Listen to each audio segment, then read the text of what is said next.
વડોદરા શહેરના તરસાલી તળાવ પાસે આજે એક ડમ્ફરમાં અચાનક આગ લાગવાનો બનાવ બન્યો હતો। આ ઘટના દરમિયાન ડમ્ફર ચાલક સમય સૂચકતા દાખવી બહાર નીકળી ગયો હતો અને તેનો આબાદ બચાવ થયો હતો। આગ લાગતાની સાથે જ આસપાસના લોકો ઘટના સ્થળે એકત્રિત થયા હતા। બનાવની જાણ ફાયર બ્રિગેડને કરવામાં આવતા મકરપુરા ફાયર સ્ટેશનની ટીમ તાત્કાલિક પહોંચી ગઈ હતી અને પાણીનો મારો ચલાવી આગને કાબૂમાં લીધી હતી। હાલ ઉનાળાની તીવ્ર ગરમી વચ્ચે શહેરમાં આગ લાગવાના બનાવો વધતા જણાઈ રહ્યા છે। આ ઘટનામાં કોઈ જાનહાનિ થઈ નથી, તેમ છતાં ઘટના સમયે નાસભાગ જેવી પરિસ્થિતિ સર્જાઈ હતી। આગ લાગવાનું કારણ હજુ અકબંધ છે અને તેની તપાસ હાથ ધરવામાં આવી છે। શું કહેશો, ખાસ કરીને શું મેસેજ મળ્યો હતો અને કેવી ઘટના બની?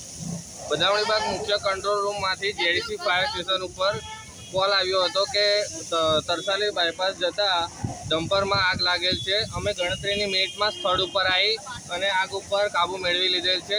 જેડીસી ફાયર સ્ટેશન સબ ઓફિસર ડીએન રાઠવા। જે આ ડમ્પર શાનું હતું, શું કહેશો? એ વીએમસી કોર્પોરેશનનું જે જાંબા કમ્પોસ્ટ પ્લાન્ટ છે ત્યાંથી અટલાદરા કમ્પોસ્ટ પ્લાન્ટ છે ત્યાં મટીરિયલ ભરવા માટે જ હતું। અંદર કેટલા મુસાફરો હતા? અંદર એક ડ્રાઈવર હતો, તેને બચાવી લેવામાં આવ્યો છે।